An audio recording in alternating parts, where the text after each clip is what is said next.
যেদিন বদরের যুদ্ধ হবে আল্লাহ নবী কিছুক্ষণের জন্য ঘরের মধ্যে ঢুকলেন। সমস্ত সাহাবেরা তো বাইরে আছে। রাসূল ঘর থেকে যখন বের হলেন সাহাবেরা তাকায় দেখে নবীর মাথায় টুপি নাই, নবীর মাথায় হলো হেলমেট। ধরে কোন কি হেলমেট। নবীর গায়ে জুব্বা নাই, নবীর গায়ে সৈনিকের পোশাক। নবীর কোমরে একটা বেল্ট, এই বেল্টটা টাইট হচ্ছে না। রাসূল বলে, আলী আমার কোমরের বেল্টটা একটু টাইট করে দাও তো। হযরত আলী যখন নবীর কোমরের বেল্টটা টাইট করে দিচ্ছেন, এমন সময় আবু বকর বলে, হুজুর আপনি হলেন আল্লাহর নবী। রাসূল বলেন, আমি আল্লাহর নবী ঠিক, কিন্তু আজকে বদরের জিহাদে আমি হলাম আল্লাহর সেনাপতি। জোরে কোন সুবহানাল্লাহ। তাহলে কি বোঝা গেল? নবী নবীও আছে, আবার বাতিলের বিরুদ্ধে সেনাপতি হয়ে গেছে। আমরা অনেকেই খালি নবীকে, নবীর প্রতি দরুদ পড়ি, নবীরে সালাম করি মিলাদের ভিতরে, কিন্তু নবীর সমাজ গড়ার কাজে অনেকের দ্বন্দ্ব মনে বাজে। যখন ঠিক কিনা? নবী মসজিদের মধ্যে থাকবে, নবী মাদ্রাসার মধ্যে থাকবে, নবী আবার সংসদে যাবে কেন? অনেকের এরকম না, নবী সংসদে কেন যাবে? নবী খালি মসজিদ আর মাদ্রাসা ওয়াজ নসিহত নিয়ে থাকবে। এখন তার নবী নাই, এখন নবীদের ওয়ারিস আছে। যখন ঠিক কিনা? আল উলামা ওয়ারাসাতুল আম্বিয়া, আলেমরা হচ্ছে নবীদের ওয়ারিস। এই আলেমরা মসজিদ মাদ্রাসা মক্তব নিয়ে থাকবে। আগেই বলে দিয়েছে মোল্লার দৌড় মসজিদ পর্যন্ত। এই তো এখন আগামী ইলেকশনে এই আলেমরা একটু কোরআন নিয়ে সংসদে যাওয়ার স্বপ্ন দেখছে। জোরে কোন কথা ঠিক কিনা? কারণ 54 বছর দেখা শেষ, আগামীতে আমরা দেখব বাংলাদেশ আল্লাহর কোরআনের বাংলাদেশ। জোরে কোন ঠিক কিনা? মানুষের আইন শয়তানের আইন, মানুষের সংবিধান সংশয় শয়তানের সংবিধান দিয়া। আর বাংলাদেশের 90% মুসল চলতে পারে না।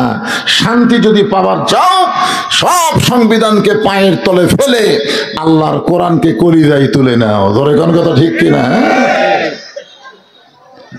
চিন্তা করে দেখেন, আল্লাহর নবী শুধু সেনাপতি হিসাবে শ্রেষ্ঠ ছিলেন না, তিনি তার জীবনে 27টা যুদ্ধের নেতৃত্ব দিয়েছেন। 27টা। ধরে কোন কয়টা?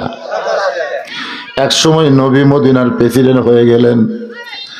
আল্লাহ নবী মদিনার প্রেসিডেন্ট যখন হলেন, ধর্মমন্ত্রী হিসেবে আবু বকরকে দায়িত্ব দিলেন, আইনমন্ত্রী হযরত ওমরকে নিয়োগ দিলেন, অর্থমন্ত্রী ওসমানকে বানাইলেন, আর শিক্ষামন্ত্রী হলেন হযরতে আলী। জোরে কোন সুবহানাল্লাহ। প্রেসিডেন্ট হচ্ছে আল্লাহর নবী, আর এই যে 4টা মন্ত্রীর নাম করলাম, কেমন লাগলো? এখনকার আইনমন্ত্রী কি নৌকা পলাবার যায়? জোরে কোন কথা ঠিক কিনা? ওর সাথে আবার দরবেশ বাবা ধরা খায়। অনেকে বলে হুজুরা ওয়াজ করবার এসে গীবত করে। সেদিন এক আওয়ামী লীগ এক নেতা আমাকে বলতে, হুজুর আপনার তো এখনো ওয়াজ করতেছে না, খালি এই মাইকের সাউন্ডটা ক্লিয়ার করবা, না সব মাইকের ব্যবসা কিন্তু বাদ হয়ে যাবে, ক্লিয়ার করো। ভম ভম করে গেলে 8 থেকে লাইন কম আছে, 8 থেকে বাড়ে দাও। কিসের 8 থেকে দোষ দাও তোমরা? মাইকে ভম ভম করবে। ওয়াজ করতেছি না নন্দীগ্রাম 2-1টা ওয়াজ নাকি? মাইকের 8 থেকে বাড়ে দাও, ভম ভমি বন্ধ করে দাও। সাউন্ড যদি আসতে হয় হোক, কিন্তু মানুষ বোঝা লাগবে তো। এই যারা পিছনে আসতেছেন আপনারা বসেন, বসেন, সবাই বসেন, বসেন, দাঁড়িয়ে থাকবেন না। যতক্ষণ বসার জায়গা হবে আল্লাহর হস্তে বসবেন। হ্যাঁ, এই যে মাঝে মাঝে ফাঁকা ফাঁকা বসছেন, আপনার মনে করছেন এই কয়জন লোক? আজকে কি এশার নামাজ তো এশার সময় হবে? তাই এশার নামাজ 1 ঘন্টা পরে হবে, সমস্যা আছে? এই চাপা বসেন, ওয়াজ হবে, চাপা বসেন।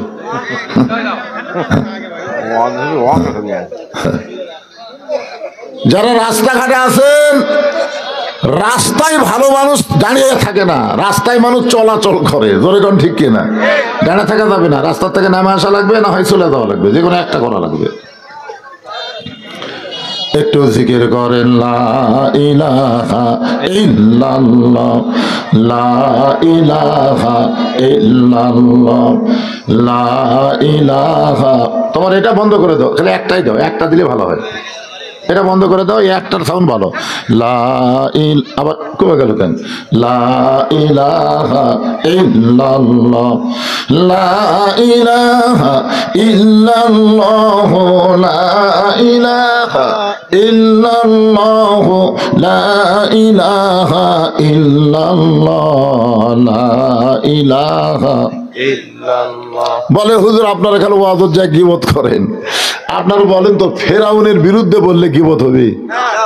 আপনার বলেন তো ফেরাউন ভালো না হাসিনা ভালো?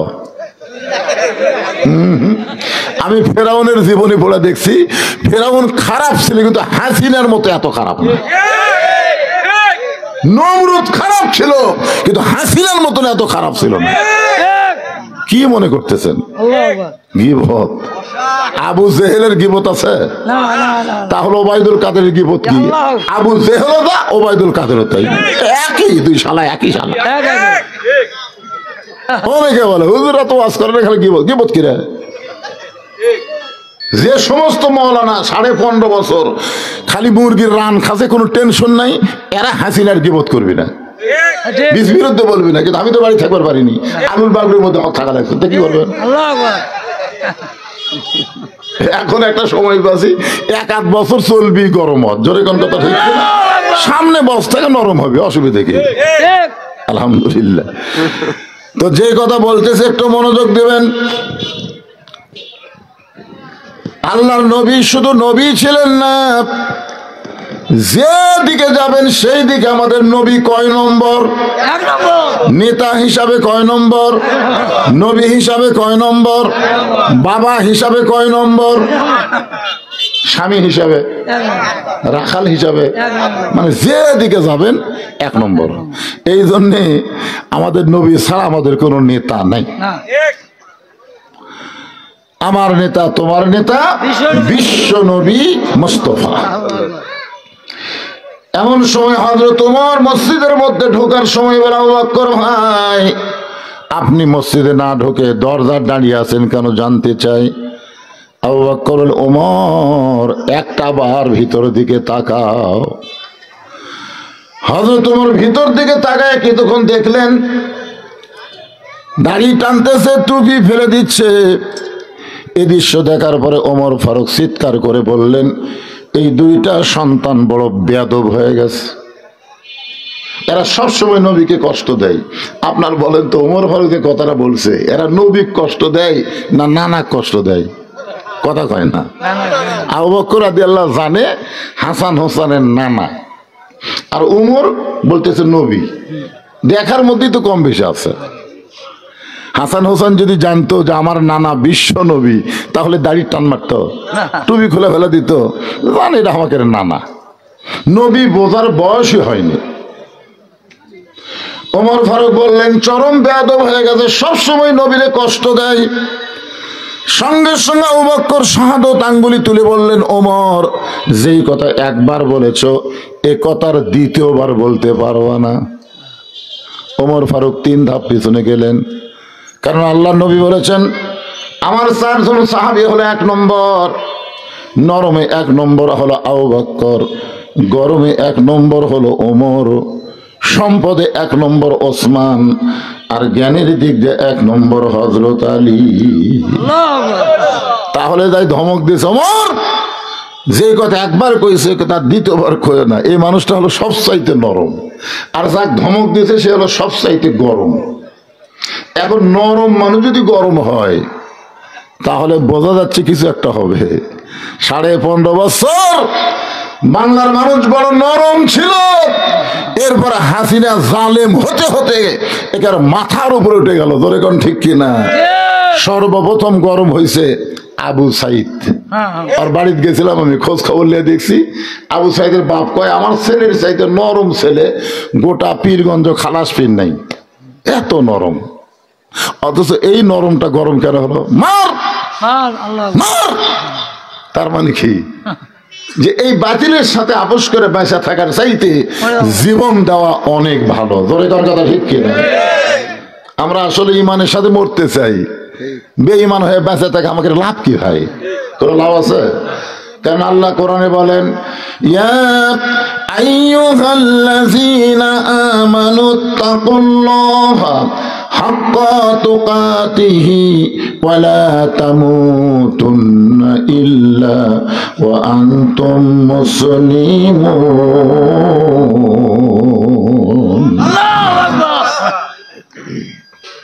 আপনারা বলেন, ওমর ফারুক 3 ধাপ পিছনে গিয়ে বলতেছে, আবু বকর ভাই আপনি এই যে গরম হওয়ার পিছনে কারণ কি?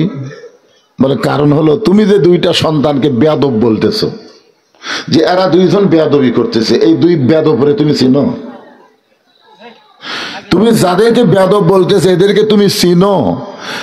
আবু বকর যদি বলতো এই 2জনকে তুমি জানো, তাহলে উত্তর দেওয়া খুবই সহজ।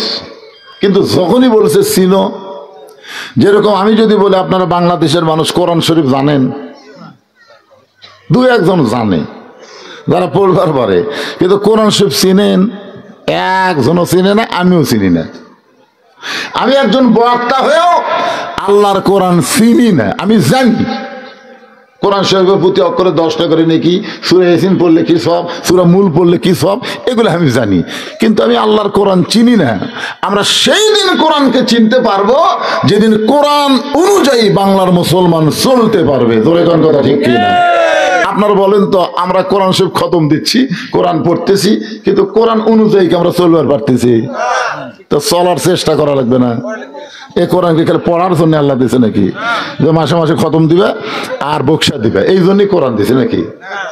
আল্লাহ কেন বললেন অনুনাজ্জিলু মিনাল কুরআনি মা হুয়া শিফাউ ওয়া রাহমাতুল লিল মুমিনিন?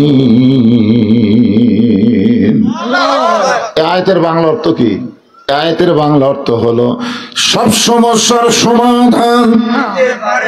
সবাই বলবেন, বিশ্বাস করবেন, বিশ্বাসে মিলাই বস্তু তর্ক করা যাবে না। অনেকে বলবি কোরআন শরীফ কি আছে রে, এরা কারা কয়? এই কোরআন শরীফে কি আছে কারা কয়?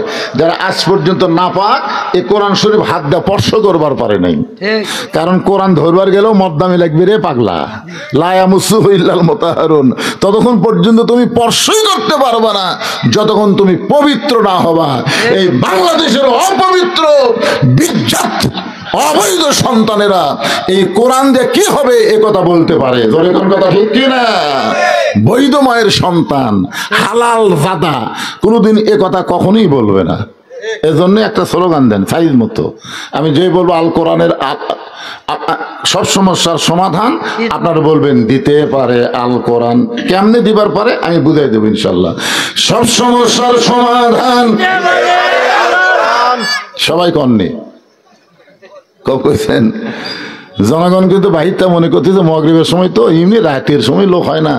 আমি সিরতা আসরে নামাজ পড়লাম, ওখানে আজকে মাহফিল হচ্ছে, এই এলাকায় খোঁজ নিলাম কিরকম লোক হয়। হুজুর এ পর্যন্ত 8-10টা আমরা গেছিল, 15 জন, 25 জন, 30 জন, খুব বেশি হলে 75 জনের উপর হয় না।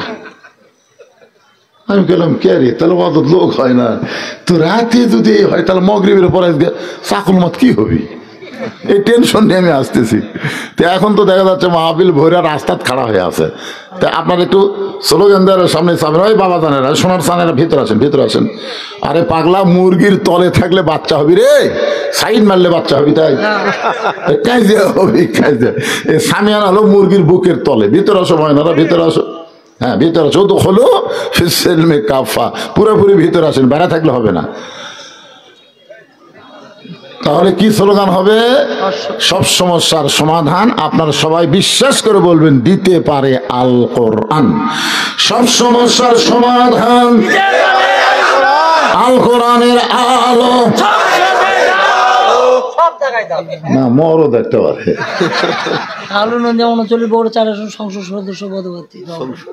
হ্যাঁ আসলে দিছে বাবা জাগা মতো।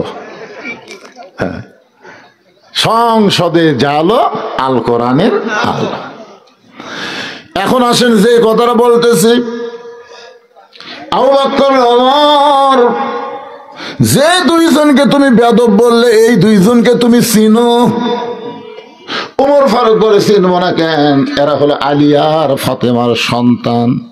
আবু বকর ওমর শুধু আলী ফাতেমার সন্তান চিনলে হবে না, এদের আরো পরিচয় আছে।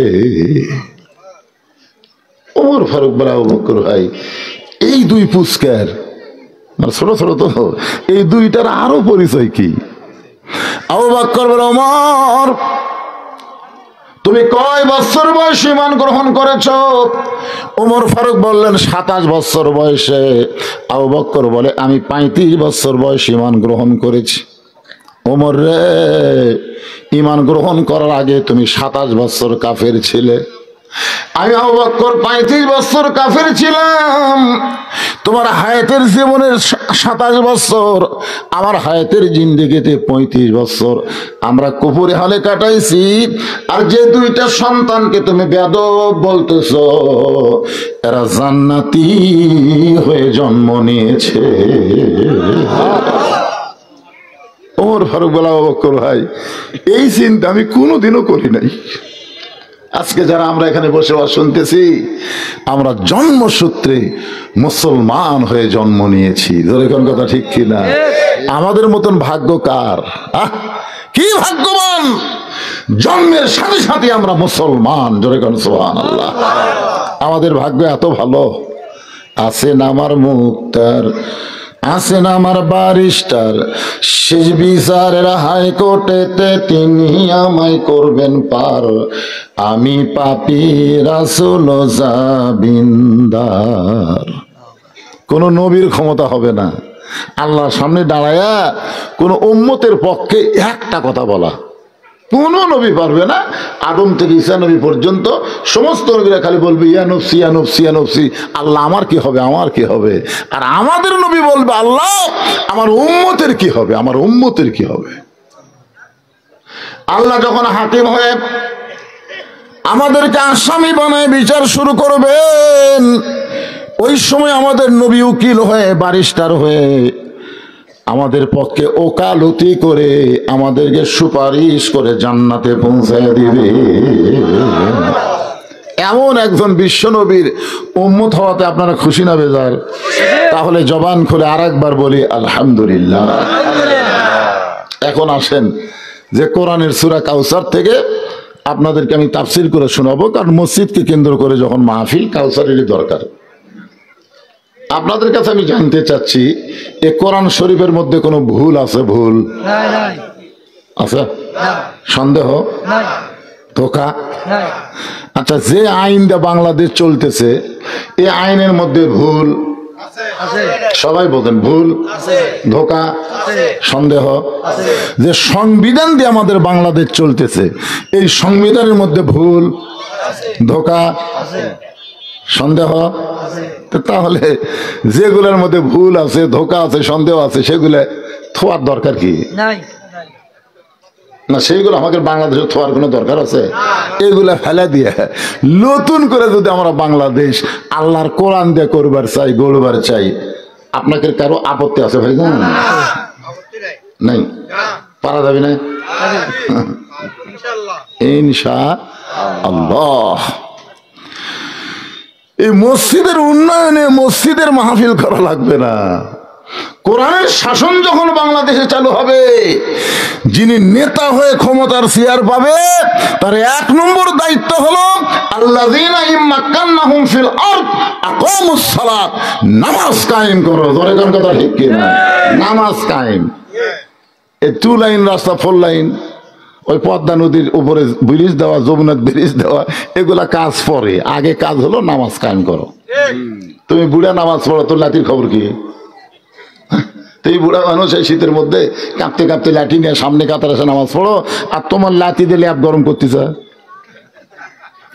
21 বছরে আড়িয়ে আজান দিল 2.5 হাত হয়, আগে আসলে 3.5 হাত। আজান শুনবি না দিকে কম্বল মাথার উপর দিছে, এখন পাও টানে বুকের কাছে থসে, বাইরে থেকে মনে করবি ছাগলের বস্তা ঢাকা থসে।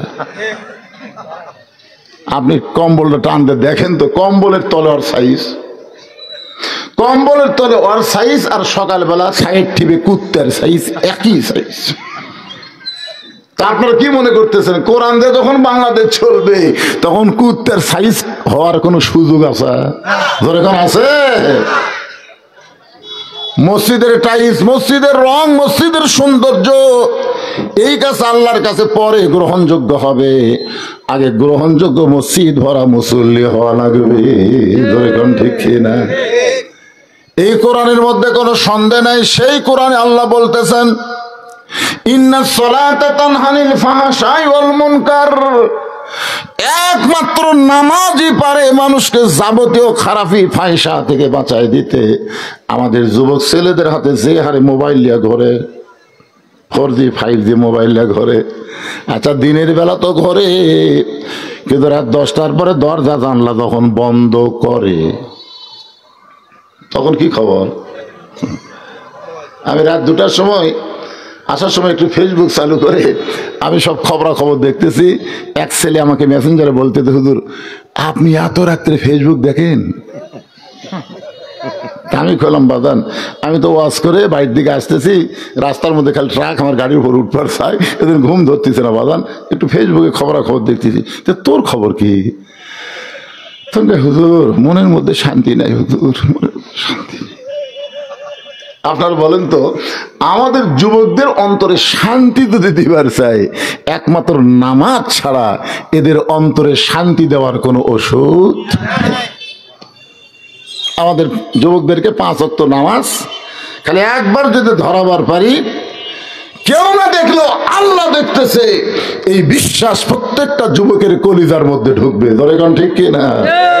রাত্রে মোবাইলে দেখবে মিজানুর রহমান আজহারের ওয়াজ শুনবে, আব্দুল আলমীর ওয়াজ শুনবে, বদরুল রশিদের ওয়াজ শুনবে, এগুলো ওয়াজ শুনবে, ভুলেও অশ্লীল ভিডিওর দিকে যাবে না। যখনই যাবে তখন নামাজ বলবে, আল্লাহ দেখতেছে রে, আর 2 কান্দের ফেরেশতা লিখতেছে রে পাগলা। কি কন? এখনকার ছেলেরা যদি খেয়াল করে, তোমার 2 কান্দে 2 মোহরি লিখিতেছেন ডায়েরি, দলিল দেখে রায় দিবে, টাকা পয়সার নাই কারবার, কিরামান কাতিবিনা ইয়ালামুনা মা তাফআলুন। আমি সে কোরআন থেকে ছোট্ট একটা সূরা, সূরা কাউসার, নাম কি? কাউসার। হাসর হবে তামার সানি, উম্মত বলবেন পানি পানি, সেই কঠিন দিনে নবী বিনে, সেই কঠিন দিনে নবী বিনে পানি দেওয়ার সাধ্য কারো নাই। সকলে পড়েন সাল্লাল্লাহু আলা মুহাম্মাদ সাল্লাল্লাহু আলাইহি ওয়াসাল্লাম, সাল্লাল্লাহু আলা মুহাম্মাদ সাল্লাল্লাহু আলাইহি। ইমাম গাজ্জালী রহমতুল্লাহ আলাইহি বলেন, হাউজে কাউসারের 1 পেয়ালা পানি কেউ যদি পান করার সুযোগ পায়, ওই হাউজে কাউসারের 1 পেয়ালা পানি কেউ যদি পান করে, এই পানি পান করার পরে লোকটা যদি জাহান্নামেও যায়, তার দেহের মধ্যে পানি থাকার কারণে আল্লাহ জাহান্নামকেও জান্নাত বানায়া দিবে। কত